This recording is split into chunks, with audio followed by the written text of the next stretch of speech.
we left off here.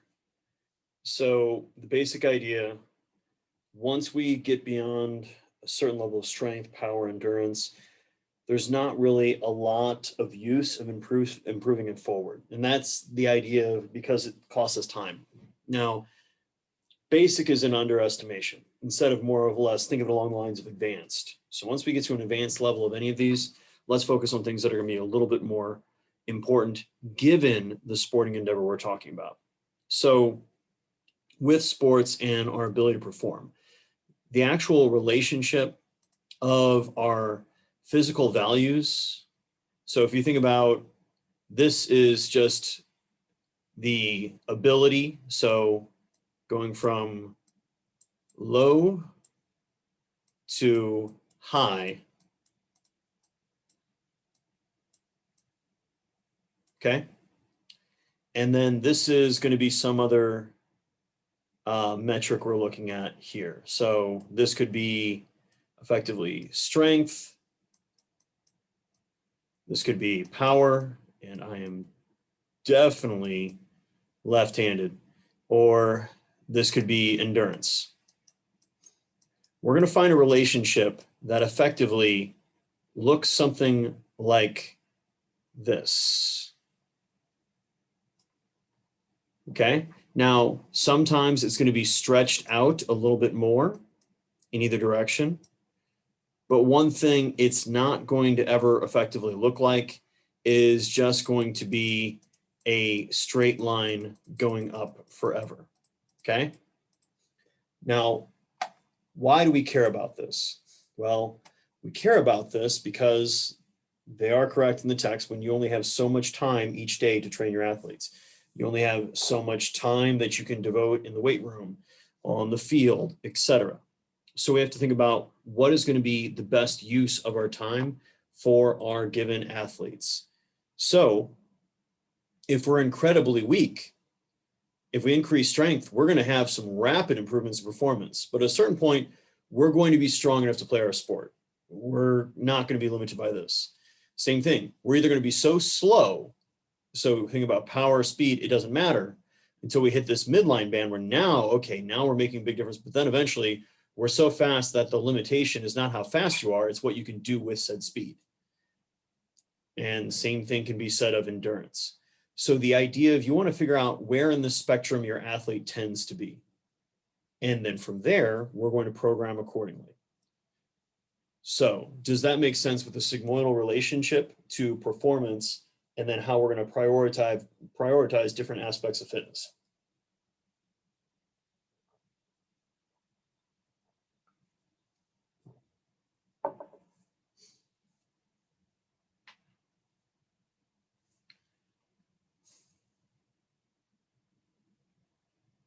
Okay. So everyone's going to be able to wax and wane the poetic about that whenever it comes up on your final exam. Cool. You've been warned. So now let's go ahead and talk about the joys of how our body is going to adapt to both aerobic and anaerobic styles of training. So turns out we're going to always adapt with a certain degree of specificity. And obviously the different types of training modalities are going to give us a mixed effect depending on what we're doing.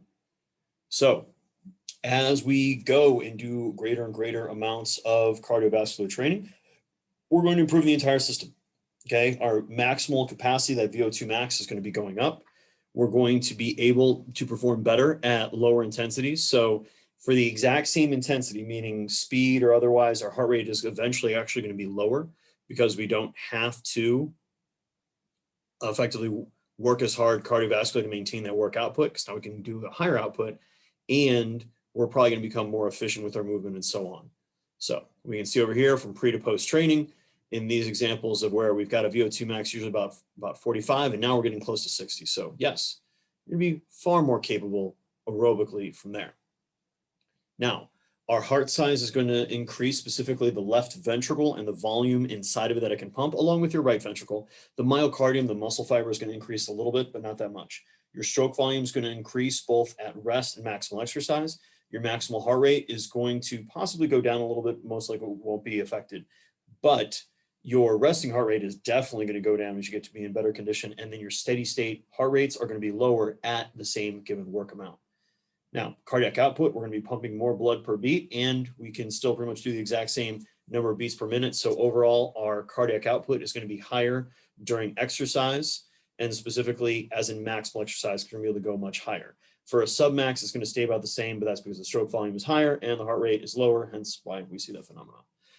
Your blood pressure, if we happen to have some issues previously with being hypertensive, typically tends to normalize, so it's going to be effectively a bit healthier, and our overall blood volume is going to go up, where we're going to see the first changes, like you guys are going to see in your take-home assignment, is going to come with changes in your plasma level going increasing, and then your red blood cells. And this is occurring really in only about 1 month.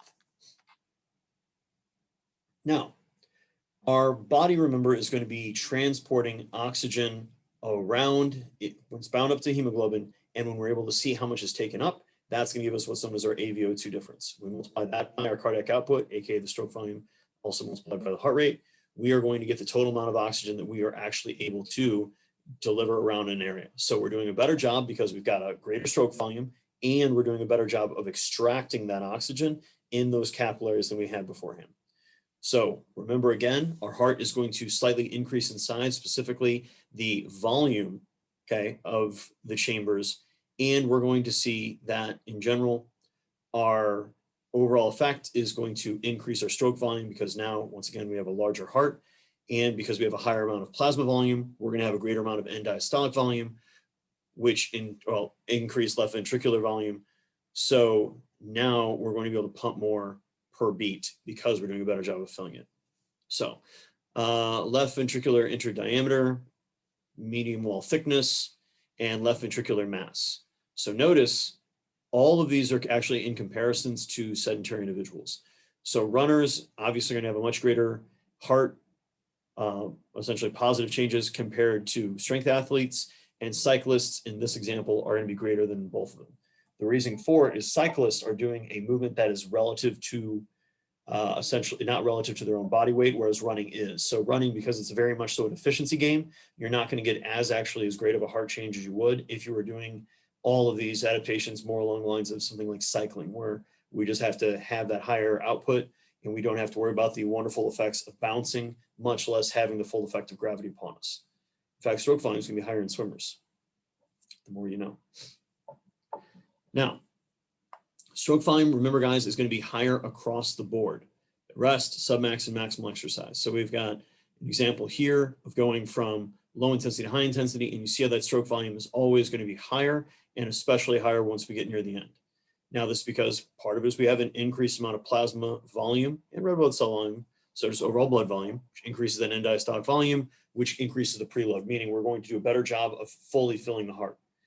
Now, we also, because we've got this low resting heart rate and submaximal heart rate, we give the heart more time to fully fill. So this also is going to increase that end diastolic volume. Now, because we've increased the left ventricular mass, because the muscle is now hypertrophy, we can now contract with more force.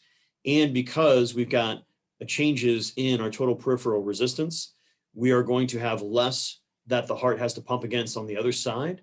And because of this, we are going to have the stroke volume changes. Now, this adaptation is not as great as we get older, just like anything else. Unfortunately, once you get to be, your speed's going to really go down near the end of your 20s, along with your vision.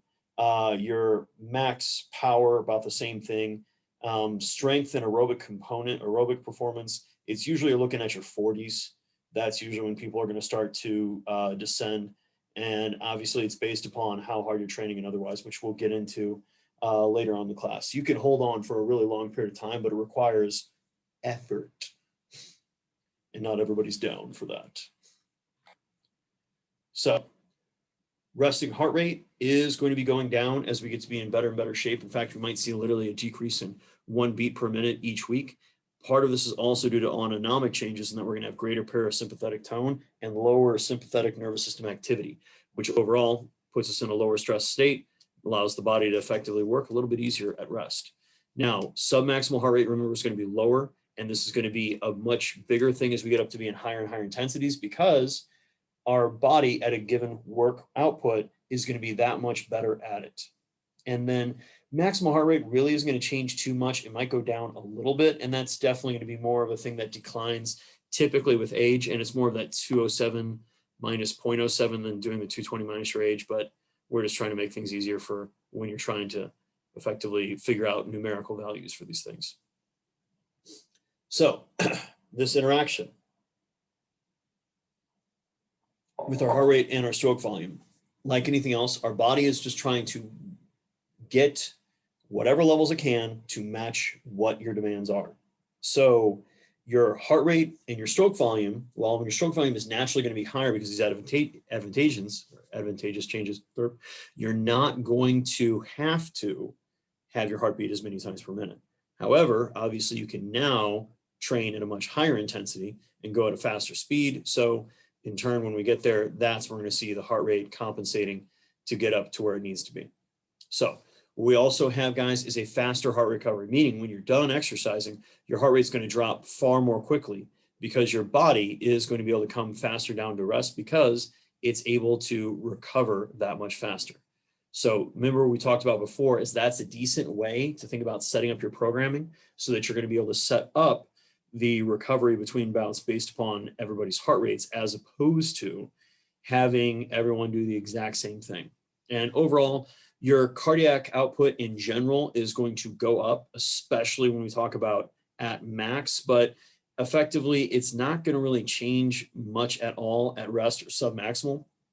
It's only going to be at the level it needs to be in order to keep that movement going. The key is our maximal cardiac output is really going up, and that's mostly due to the changes in stroke volume. Because remember, our heart rate ranges aren't really changing too much. So we're also going to do a much job of sending blood flow to those active muscles. We're going to do a much better job of recruiting those capillaries, dilating to them, and possibly even increasing their number via what's known as branching and interception. And by increasing the capillarization, we increase the amount of capillaries around a fiber, which literally means we're going to do a better job of gas exchange to those individual fibers. Now we're going to have a better job of vasoconstriction to the areas of the body that we're not using. So we're not wasting blood flow where it doesn't need to be, and that total blood volume is going to increase with time. So if you guys are looking at the table below, we can see how that capillary density is going to be changing as someone is going through and effectively being in a better condition. So we can see the diffusion distance is relatively about the same. The fiber types or muscle fibers per millimeter, notice it's actually going to be a smaller number, and the capillary number is actually going to be higher for the individual, and that's the big key. So if we have a greater amount of capillaries, now we're going to do a much better job of effectively being able to feed those nutrients that we need and remove those waste products from those individual muscles. So blood pressure typically is going to go down. Your systolic is going to be able to go a little bit higher at maximal intensity because the heart can pump with greater force because it's now stronger. And your diastolic typically is going to be a little lower because of the decrease in total peripheral resistance. Now, blood volume is going to increase pretty quickly. The initial change is actually increasing our blood plasma because we're going to do a better job of increasing albumin and other plasma proteins, which is going to help us retain water along with extra sodium. And this is really occurring in about 2 weeks. Red blood cell volume is going to increase, and that's typically going to take about a month, and that's thanks to that wonderful hormone erythropoietin. So overall, our blood viscosity is going to be a little bit lower. So even though technically your hematocrit is a bit lower overall, notice the blood volume from pre to post is going to be almost a full liter higher, and we're still getting a marked increase in the amount of red blood cells. Now, lower viscosity is also decreasing resistance of flow, which makes it easier to pump blood around the body. Now, if you understand this slide, you understand all of the ways that our body is going to be adapting and adapting more so to chronic changes thanks to aerobic style training. Now, I know obviously this is a lot, and obviously this can be a bit small and hard to see. So what we're going to go ahead and do, if you guys can see,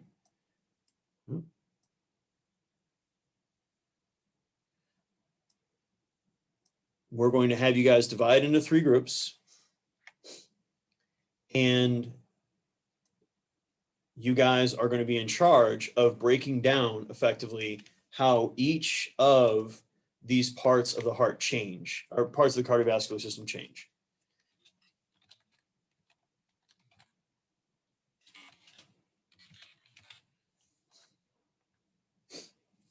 And I know I've obviously given the basics of this, but I want you guys to go ahead and put this together in your own words and think about the timeline. When does A occur? When does B occur? When does C occur? And what's going to be the major mechanisms that are causing this change? So right now it is 1:41. We're going to give you guys about 10 minutes to work together in those 3 separate groups. And I also put in the basics of kind of how to spell interception. I think there's 2 P's, and branching. So you guys are going to be able to talk through that. So work together, come back with effectively giving us how the following change, and more importantly, the timeline for those changes. Okay. Any questions, comments, concerns before we send you guys in those breakout rooms?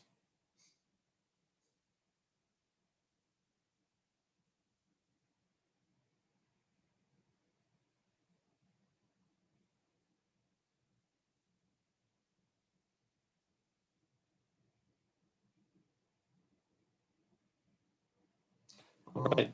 Not seeing any. Have fun, guys. Yes, how they change in response to chronic aerobic training. How they change thanks to chronic aerobic training.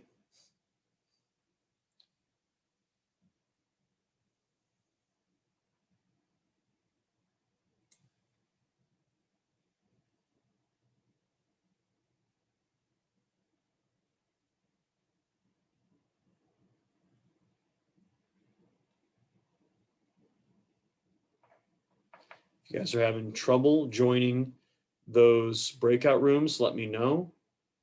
I'm going to give you guys 1 more minute, and then I'm going to go ahead and put you guys in the waiting room.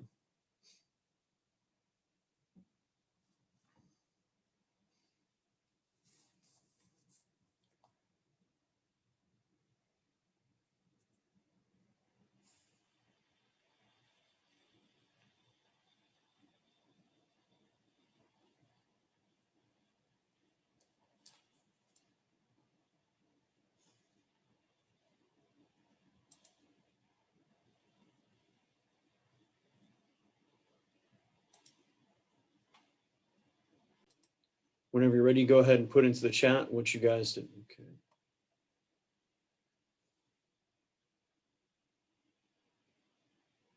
Okay, that's not a bad start, Holly, but it's going to, in turn, you're going to have more of the chronic changes through that branching and that interception. You guys want to kind of break down how that's going to occur, and it's going to take much longer.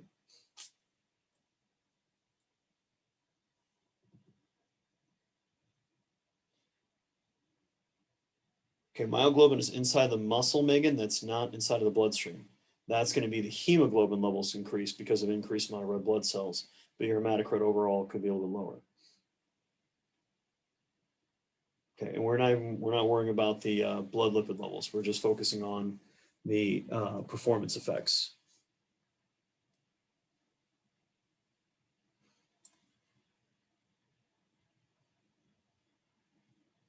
Yes, Abby, that is what changes. What's the timeline? How quickly does that occur?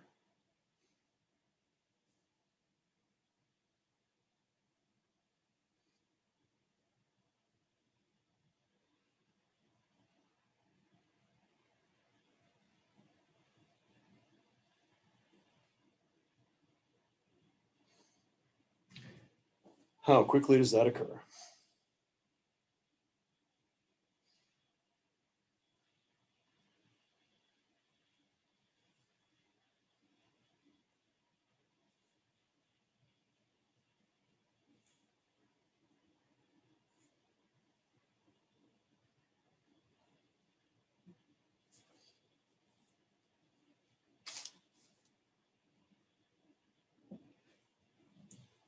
Now the actual like full like changes in the heart, like increasing that size, It's going to start to occur, within just obviously the first week.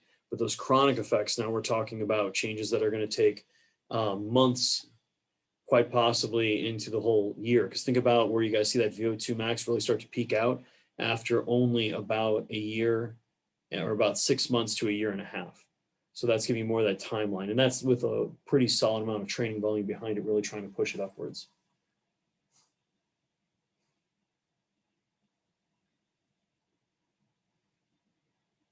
Okay. So you guys are getting the basics there, but we're just going to have to go deeper. And that's what that assignment is for. So, okay, gives you guys some pretty good footing and make sure we're moving in the right direction there. Now, our respiratory system and how we're breathing is actually going to go down. As you guys know, when you're in better shape, you don't really have to breathe as much. You can go ahead and take things a little bit easier.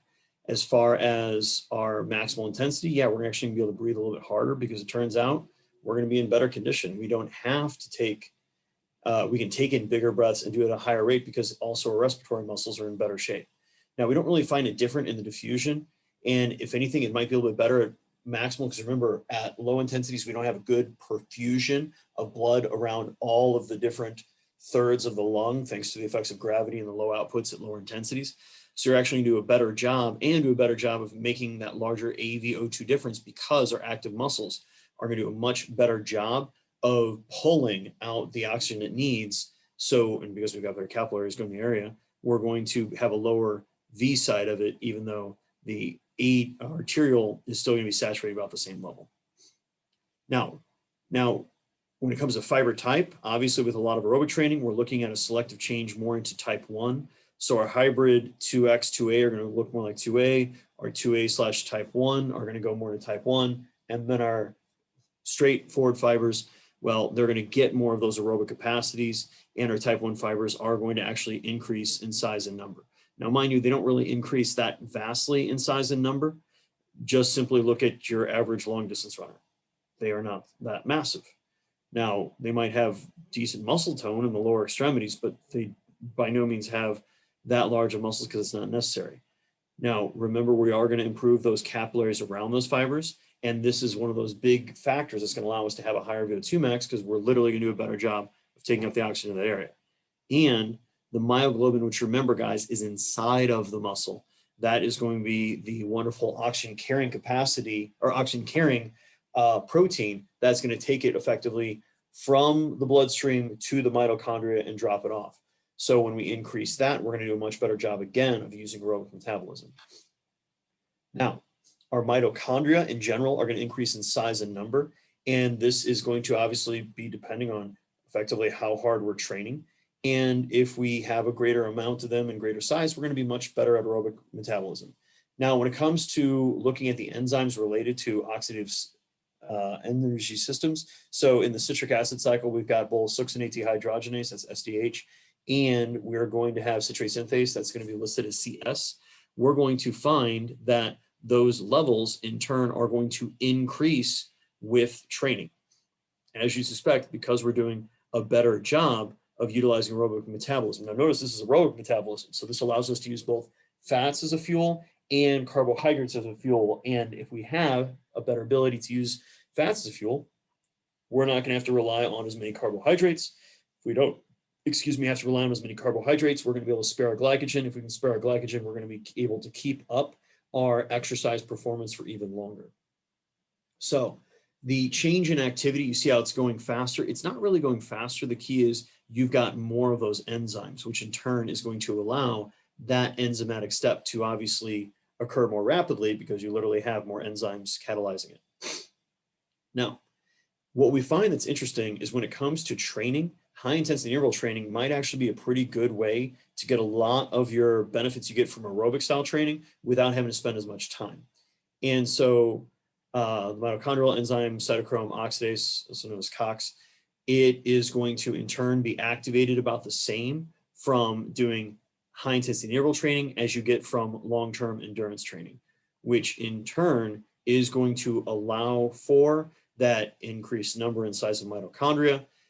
And PGC1 alpha is going to be one of the other big signalers, but don't worry about that too much for this class. And notice, guys, this is just a work trial, so whoever can get it done the fastest. And you can see whether you do the long, slow distance or you do the high intensity interval training, both of them had marked improvements. Now, problems with the study, it's working with untrained, very relatively low trained individuals.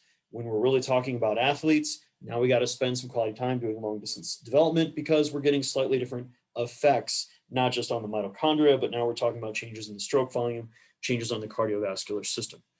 But it does let us know if we're pressed for time, there's nothing wrong with doing a couple sprint intervals and otherwise as a means to burn some calories, improve our cardiovascular system performance, which in turn, if we think about the general effects, is going to help overall just decreasing our risk of all-cause mortality because we now have a effectively stronger, more robust cardiovascular system, which likely decreases risk of things like heart attack and so on.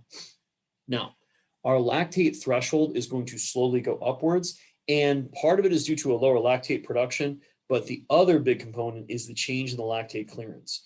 So the change in lactate production going down a little bit is not really going to be the bigger effect. The bigger effect is actually going to be our ability to clear it, to utilize lactate as a fuel source in those type 1 fibers that are adjacent in the type 1 fibers throughout the rest of the body, and then obviously inside of the heart, brain, and other tissues, which will gleefully use it as a fuel as well. Now, we're also going to see a change in that respiratory exchange ratio, and remember, that is going to be looking at how good of a job we are doing at effectively using carbohydrates or fats as a fuel. And remember, when it gets to 1, then we're pretty much on average, we're utilizing carbohydrates as a fuel aerobically, above 1 on average using anaerobic carbohydrates as the major fuel source, and below 0.7 being where we're on average pretty much just using fat. So we're going to find in general, both absolute and relative, we're going to keep this number lower in general, meaning we're going to be able to use fats as a fuel for much longer. Now, this is great because we're going to be able to preserve our glucose, our glycogen levels, which in turn is going to allow us to train for longer than we would have otherwise. So what you see here is treadmill speed and then VO2 max, blood lactate concentrations, and how going from being an untrained and red to trained individual, you're going to see those levels come up, but it's going to take a longer period of time until we're going to hit that lactate threshold. And remember, when we're below that lactate threshold, you're not feeling the burn. You're having to work, but you don't feel the burn. You don't feel all the other discomfort that's coming with it. So this is a good thing that we want to see being higher and higher in someone that we're trying to have participate in a sport that has a major aerobic component. So our resting and submax VO2 are effectively not going to change too much. It might go down slightly because you have a smaller body and or you're more efficient at the movements you were doing before. The big key is our maximal VO2 max is definitely going to go up. And notice, guys, can substantially go up 15 to 20%. Some folks might even be able to get it to increase by a big 50%. And those are usually the folks that are gifted athletes and the ones that tend to make it further. And these further improvements are really going to be thanks to obviously improvements in that cardiac output and increasing that capillary density, which we alluded to in your guys' chat you put in there. And that, yes, it is going to improve, but this is a long-term systemic change. And that's part of the reason why you can train for years and you're still going to make progress. Just obviously the progress is going to nowhere nearly be the exact same rate it was initially. Okay. So when we're looking at taking someone from being out of shape to being in shape, we can see all these positive effects from our heart rate effectively at rest to our maximal heart rate. Seeing the stroke volume is going to increase. Seeing our cardiac output is really not changing at rest, but it's definitely going up. And then notice the world-class athlete just really makes that person kind of look shoddy, but it turns out there's a reason why they're a world-class athlete. And then same thing when we're looking at literally the resting and then exercise blood pressures, both systolic and diastolic. Then you can go through and see even more information looking at AVO2 differences and so on and so forth. And you can really see those major changes. And also notice, and this person got in better and better shape, they lost weight, mostly fat mass, gained a little bit of lean mass, and overall were leaner for it. But then obviously your high-level athlete was just, high-level athlete. So like anything else, we are going to be able to increase all of these variables over a long enough period of time. The key is the intensity that we're putting into it and essentially the consistency behind it. So your initial major changes are going to really occur in the first couple months. And notice you kind of can see that plateau, folks, where in this example, the person is just consistently going and running and further pretty much every single month.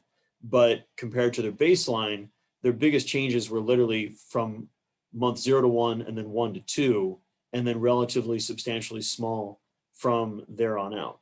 Now, after this, we're going to see increases in our performance because we're better at tolerating lactate, and also maybe some improvements in our movement economy. So like anything else, that's a system where, yes, we can keep training, we can keep getting better with time, but like anything else, there is going to be a ceiling, and most of the changes are coming on relatively rapidly. And the major reasons for it is going to be, well, how previously well-trained were you? And so we're all looking at a certain amount of our own genetic ceiling. And this is thanks to who our parents are. Some of us have much higher ceilings, some of us have much lower ceilings, and we can't really control that, much less can we really control that individualization of how we're going to adapt compared to someone else, but we can at least try to optimize the program to one another. And what's fascinating is there is research that shows that people that think they're low responders to aerobic exercise, the thing they really need to do to improve their aerobic performance is to train more frequently. So it seems everyone's a responder. Just because some people respond to only 1 or 2 sessions per week. Some people take more like 4 or 5 sessions that they're required each week in order so they can effectively get better. So as you'd suspect, if you happen to be completely out of shape, but a very large person, mostly through body fat, you can have massive increases in your VO2 max because A, if you lose body weight, you now have less tissue you have to carry around. Naturally, it's going to make you a better aerobic athlete. To a certain extent, let's remind me to talk about the car analogy before we leave when it comes to being careful about taking that too far. And as well as if we happen to be in good condition, you know, we all have those ceilings of where we can get to. So thanks to the joys of genetics, it's going to pretty much explain about 1/4 to half of that variability. So when you use that R before, folks, this is going to be known as brothers. So this is from non-twins, fraternal twins, and identical twins. And you can still see they all cluster pretty much right around the center, which is most of them tend to have the same VO2. Now, mind you, there's going to be differences in lifestyle, differences in physical activity, a lot of things that are going to play into it. But if you want to be a better aerobic athlete, pick better parents. And if you want your kid to be a better aerobic athlete, make sure you pick the other parts of the genetic contribution happens to be pretty aerobically in shape. But just for a fun fact here, which gender do you guys think is more important when it comes to the overall aerobic potential of the child, male or female? Which one do you guys think is more important for their genetic contribution?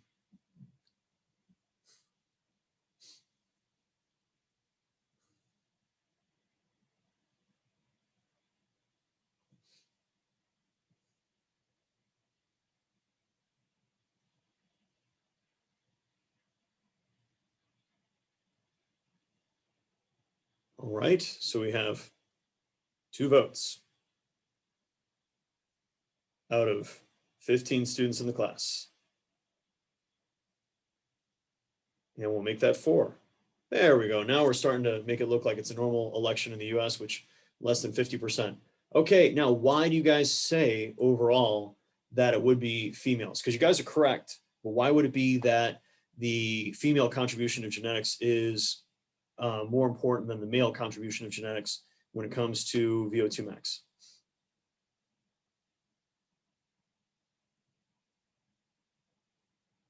If you know the answer, go ahead and just unmute yourself.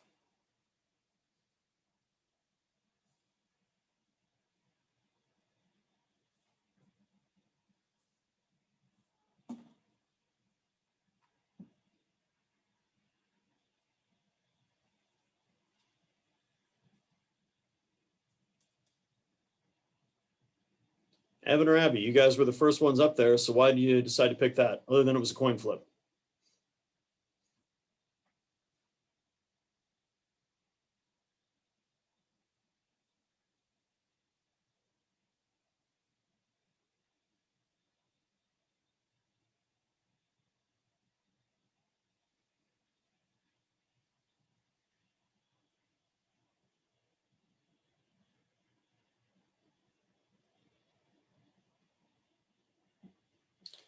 No, generally overall, males actually have higher VO2s than females.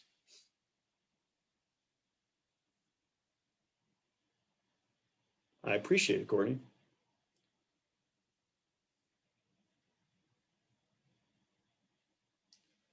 Yes, you get more genetic material from your mother than you do from your father. And the reasoning for that is your mitochondria. So your actual, aerobic powerhouses of all your cells, that you only get from your mom. So the mitochondria is obviously a big factor in potential aerobic performance. And so, like anything else, yes, you get half of your chromosomes from your mom, half your chromosomes from your dad, but the big difference is you don't get your dad's mitochondria whatsoever. So he might have great mitochondria for aerobic performance and your mom not so much. And unfortunately, that's what you got from your mom. And there you go. Okay, so let's go ahead and we'll wrap up talking about the car analogy and we'll call it here. Okay, so if our goal, okay, think about all the different cars on the road and we're trying to make the best efficient long distance vehicle we can. Okay, that's we're trying to make a long distance runner. So if you think about like a sprinter, it's pretty much a drag racer, where we're just having this massive engine and then not much around it. And then you got the one person driving it and you just make it go. Doesn't make for a good long distance runner. It'll overheat. It burns through way too much fuel way too quickly. So what type of car analogy do you guys think would be a pretty fair one when we're looking at long distance runners?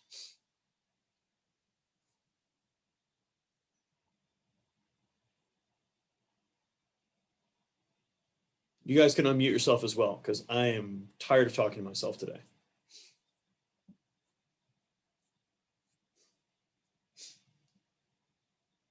Yes, one with good gas mileage. Okay. So you're probably talking about a Prius. It definitely doesn't have a lot of power. It's definitely not a fun vehicle to look at, but it'll do the job you need. Now, you want something that's really efficient. And so let's just take a normal car. Okay. What can we do to that normal car? So let's just say it's what's like something, go with a Honda Accord, a sensible family sedan. Okay. What can we do to that vehicle to effectively improve its fuel economy?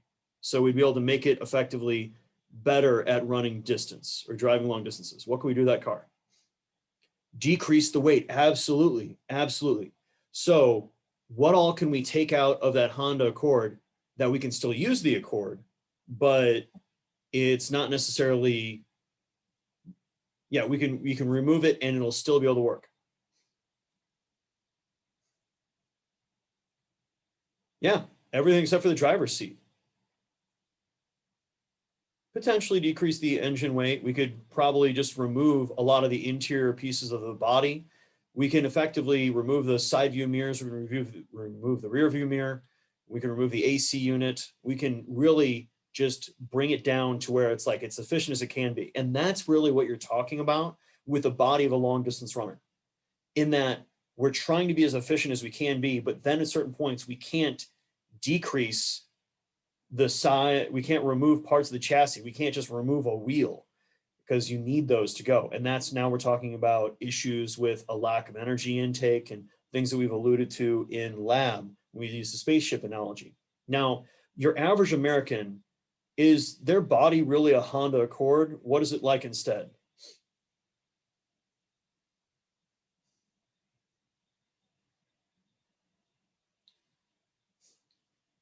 Okay, trucks can actually haul heavy weight. It's more like a Honda Accord with a bunch of extra weight packed inside of it, dragging another trailer of extra weight that's not helping them. So hence, for a lot of people, they're going to become better athletes if you get rid of that extra trailer they're dragging behind them. And yeah, from there, we can talk about other performance metrics and otherwise. So that losing weight to become a better aerobic athlete absolutely works when you start with somebody like me. You're not working with someone that's already small to start because you've already stripped the car down to effectively be as efficient as it can be. But if you're working with somebody bigger in the first place, yeah, you can get rid of a lot of extra weight because it's not helping them with performance. So, any other questions, comments, concerns? Otherwise, I will see you guys on Friday. If you've had a chance to do the spirometry lab, great. If you haven't, great. Just look online and make sure you do it.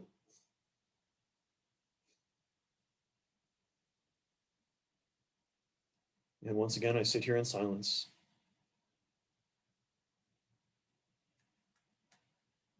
Have a great day, guys. Talk to you later. Bye-bye.